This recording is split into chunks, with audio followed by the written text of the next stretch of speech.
Radioactiva TX 89.9, la radio alternativa.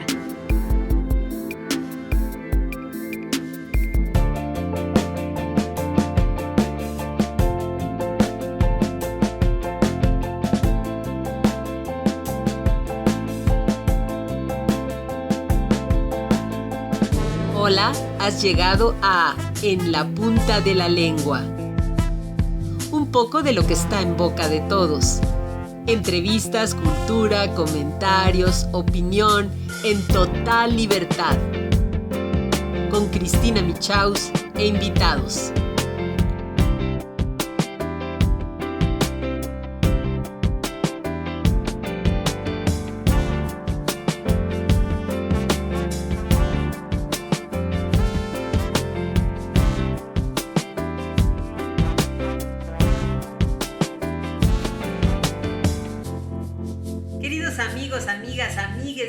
En la punta de la lengua, en esta versión nueva tipo podcast, en la cual vamos a poder hablar de muchísimos temas, vamos a poder conversar con especialistas y les explico la dinámica.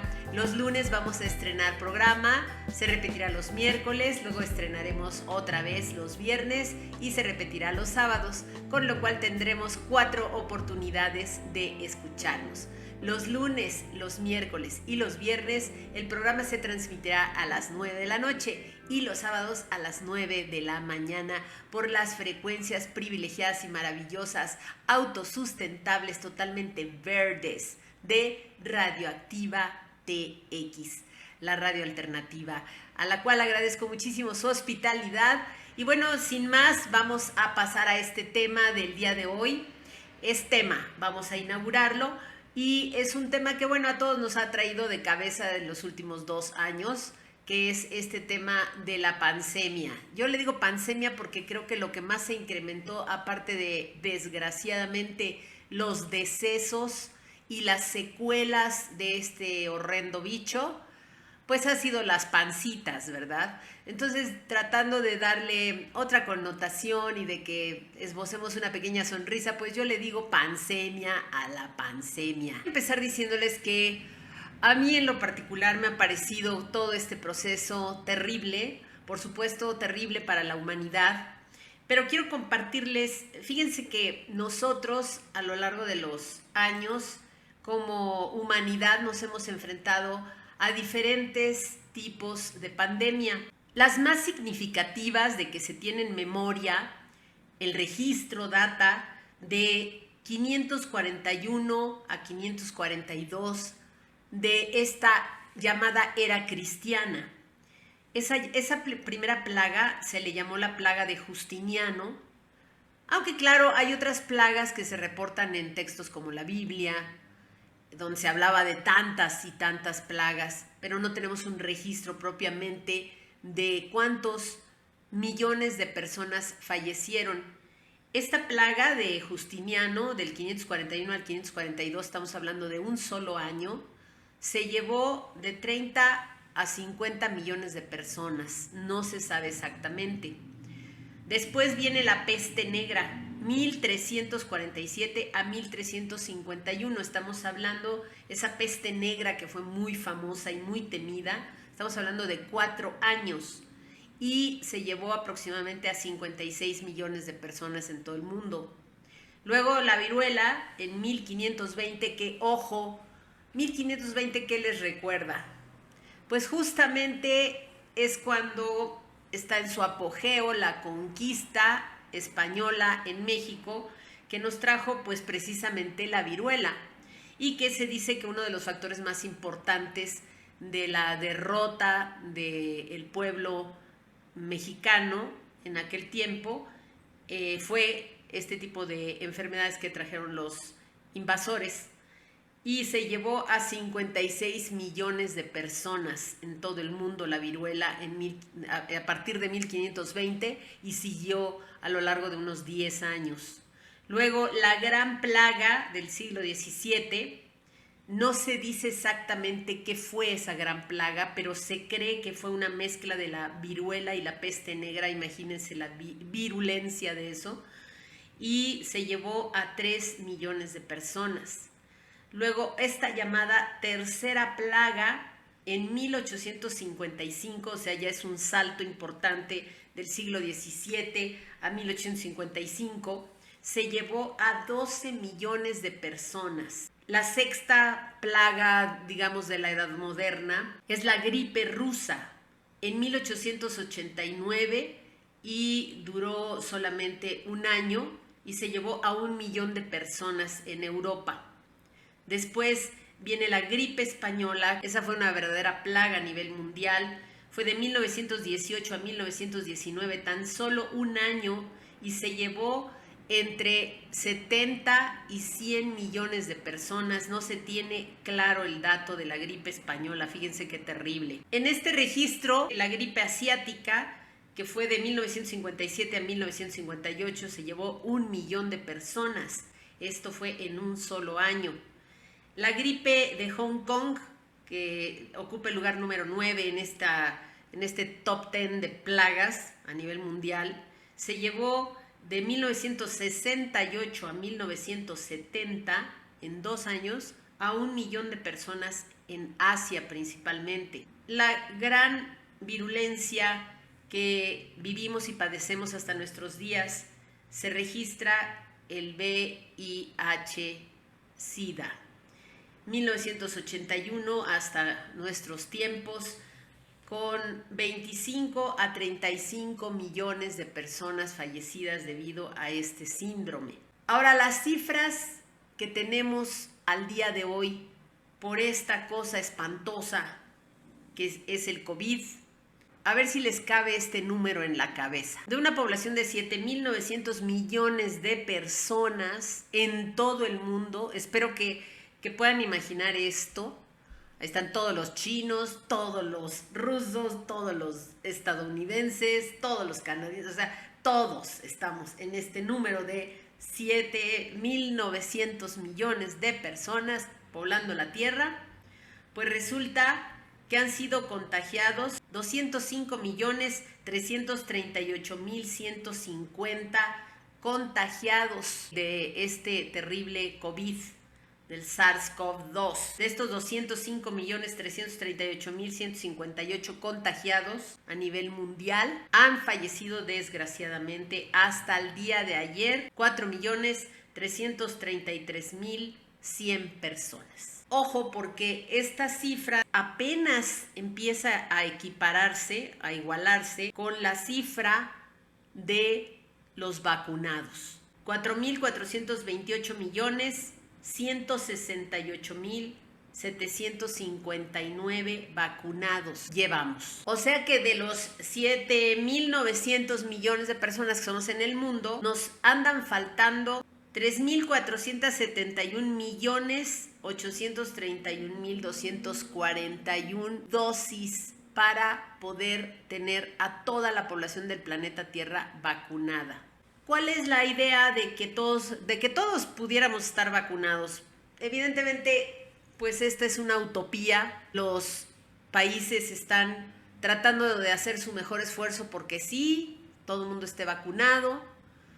En las Naciones Unidas, en la Organización Mundial de la Salud, estimaban, fíjense qué terrible, hace un año, exactamente en junio del año pasado, del 2020, la Organización Mundial de la Salud desestimaba que se pudieran presentar variantes del virus más letales y creían que el esfuerzo por vacunar a la gente podría neutralizar esta terrible pandemia. Resulta que no ha sido así. Actualmente ya, y yo vean que les estoy hablando con cifras. ¿De dónde saqué estas cifras? Pues de la página de la Organización Mundial de la Salud, pero también de la Organización Médica Internacional de Médicos de Cabecera, que es una organización independiente de médicos que han estado haciendo su propio levantamiento de cifras. Así que no es precisamente algo que me esté sacando de la manga, sino que ustedes pueden encontrarlo en las redes sociales. Y fíjense qué curioso. En 2019, es decir, antes de que apareciera este terrible virus, y las causas principales de defunción en el mundo en el 2019 eran Enfermedades no transmisibles. Cardiopatía isquémica, en primer lugar. Ahorita les voy a decir qué cosa es eso. Accidente cerebrovascular, en segundo lugar. En el número 3, enfermedad pulmonar obstructiva crónica. 4, infecciones de las vías respiratorias inferiores. 5, afecciones neonatales. 6, cáncer de tráquea, bronquios y pulmón. 7, Alzheimer y otras demencias. 8, enfermedades diarreicas. 9, diabetes mellitus. Y al final las nefropatías. De estas vemos que las no transmisibles, es decir, no contagiosas como estamos viendo que es el famoso SARS-CoV-2, pues son 7 de ellas. Las únicas que sí eran transmisibles, evidentemente, pues eran las infecciones de las vías respiratorias inferiores, las afecciones neonatales y las enfermedades diarreicas. Ya esto de la trombosis de arteria, esto de las enfermedades cardiopatías isquémicas, ya eran una de las principales, bueno, más bien la principal causa a nivel mundial de muertes. Es decir, muy probablemente ir a vacunarte, el ponerte la vacuna, no es necesariamente causa de que te vaya a venir una trombosis. No necesariamente. Lo que sí puede suceder es que ya tuvieras esta precondición antes y entonces sí, ojo, te puede llegar a pasar algo. Pero realmente la vacuna no tiene la culpa, más bien tus taquitos y tus carnitas, tus calditos grasosos y sobre todo tus panquecitos de la tienda embolsados y asquerosos. Esos son más problemáticos, más letales que las mismas vacunas. En un aumento de las cifras del colesterol total, el llamado colesterol malo, disminución de los valores del colesterol bueno. Ojo, ¿a poco no sabían esto? ¿Sí sabían o no sabían? ¿Que hay colesterol malo y colesterol bueno? Pues sí, lo hay. De hecho, se ha desatanizado, porque se tenía muy satanizado al pobre amigo huevo. El producto de gallina se tenía muy satanizado y se decía, ay, no, por favor, yo tengo que dejar el huevo porque el huevo me está causando, que se me aumente el colesterol. Y resulta que no tenía la culpa el huevo, sino todo aquello con lo que lo hacemos compadre, ¿no? La grasita alrededor, que no necesariamente te la tienes que consumir junto con el huevo, ¿verdad?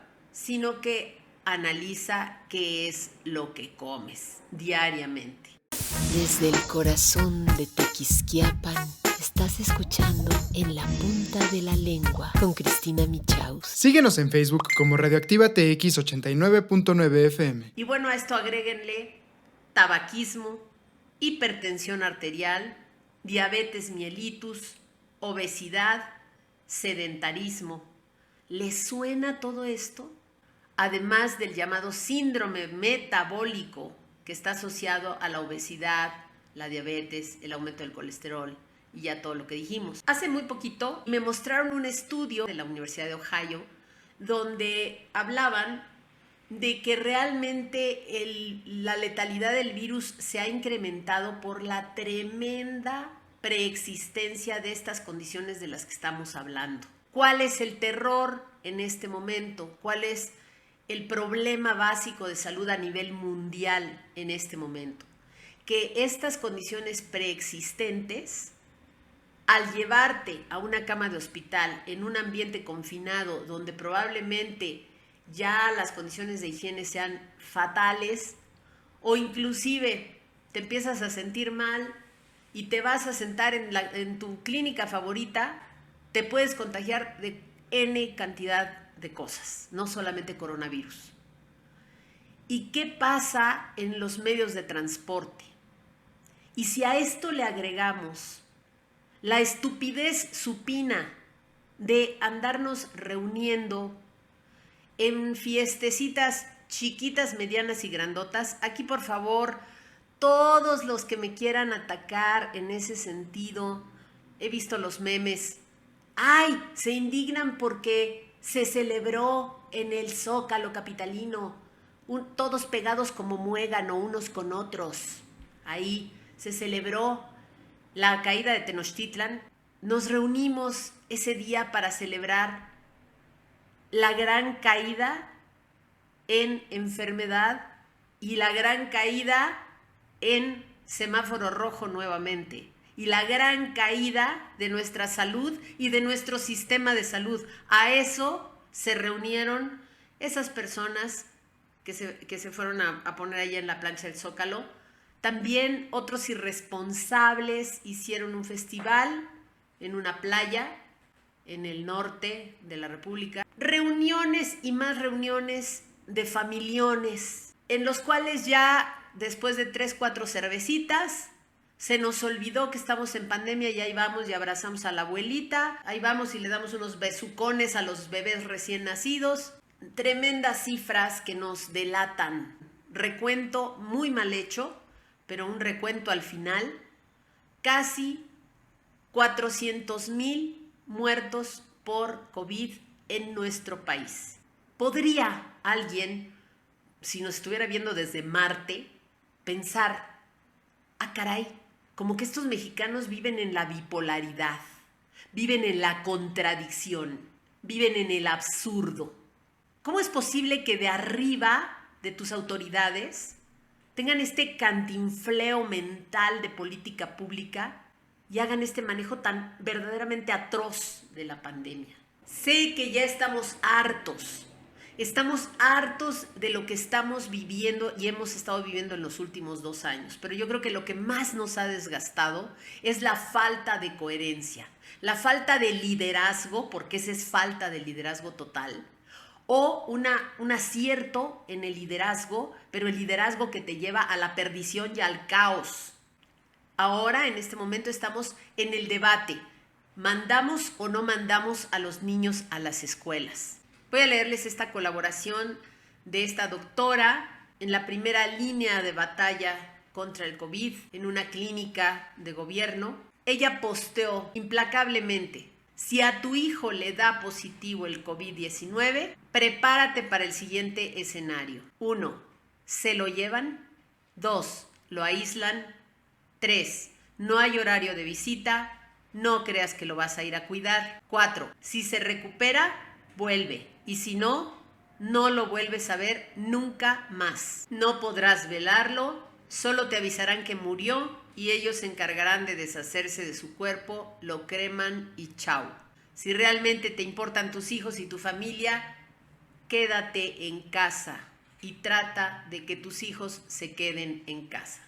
Yo sé que hay muchísimas personas que están deseosas de que regresen los chicos a la escuela. A mí me parece un poquito criminal. Se ha propagandizado mucho el hecho de que ya se regresa a las escuelas, pero las escuelas, de por sí muchas ya estaban en el abandono. Cifras de la Secretaría de Educación Pública nos informan: 77% de las escuelas tienen problemas estructurales de las aulas. Ya no se diga las medidas precautorias para que ingresen, para que jueguen. Ojo, esta es cifra de la Secretaría de Educación Pública. 36% de las escuelas en nuestro país no cuentan con agua potable. La principal manera en la que se pueden defender del virus es lavándose las manos, pero en la escuela no hay agua. Es una pregunta muy sencilla la que yo dejo en el aire. ¿En verdad creen que es positivo que se regrese a las escuelas públicas y también a las privadas que están sin mantenimiento desde hace mucho tiempo en estos momentos? Estás escuchando En la Punta de la Lengua con Cristina Michaus e invitados. Encuéntranos en internet como radioactivatx.org. Ahora, hay otro aspecto a contemplar. Antes de la pandemia, poquito antes, luego como a la tercera semana de que se manifestó tremendamente la pandemia y que nos fuimos todos y nos confinamos, ¿Se acuerdan que se publicaron unos sellitos en los alimentos envasados que dicen exceso de grasas, exceso de azúcares, exceso de conservadores? Bueno, ese señalamiento de los alimentos se hizo con un propósito y por una razón, porque se descubrió que tenemos un enorme índice de obesidad infantil y juvenil en nuestro país, independientemente de la obesidad que tenemos a nivel de adultos. Los niños que estuvieron encerrados, confinados en sus casas, sin poder hacer ejercicio, etcétera, etcétera, ¿saben qué les pasó? También tuvieron un aumento de peso. También hay un aumento no registrado, no evaluado de todas estas sintomatologías que les leí hace rato. No se trata, pues, amigos, de hacer una oposición sangrona y porque sí al hecho de que los niños regresen a la escuela. Se trata de contemplar la multifactorialidad, es decir, todas las caras de este problema.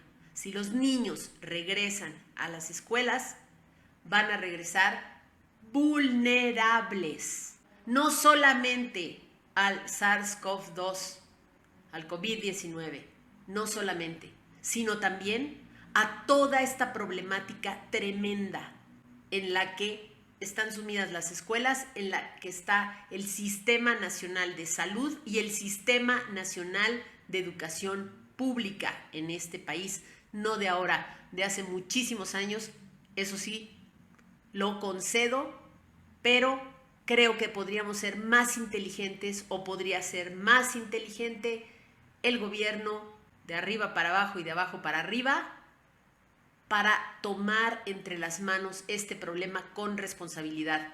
Háganlo siquiera porque se trata de niños. Niños. No les importaron los adultos mayores, no les importamos la población económicamente activa, ok, pero de verdad, vuelvo a leerles este mensaje de la doctora. Si a tu hijo le da positivo el COVID-19, se lo llevan, lo aíslan, no hay horario de visita, no creas que lo vas a ir a cuidar.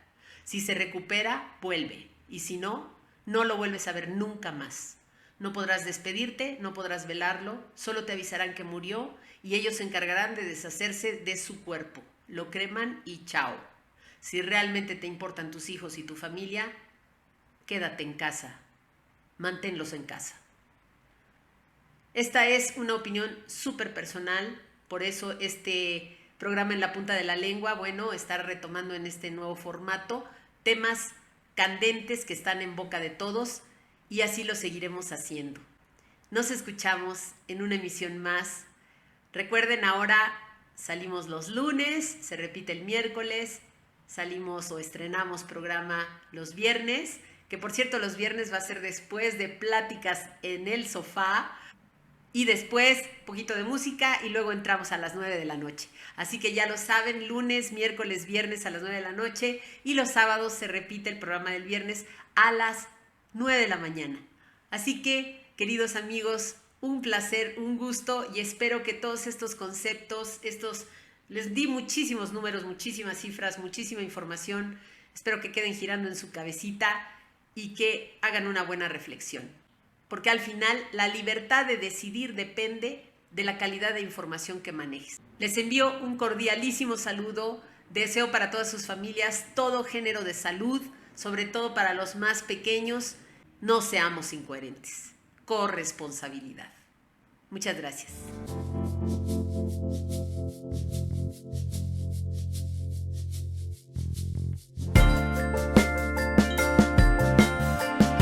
En la punta de la lengua. Guión, producción y locución, Cristina Michaus.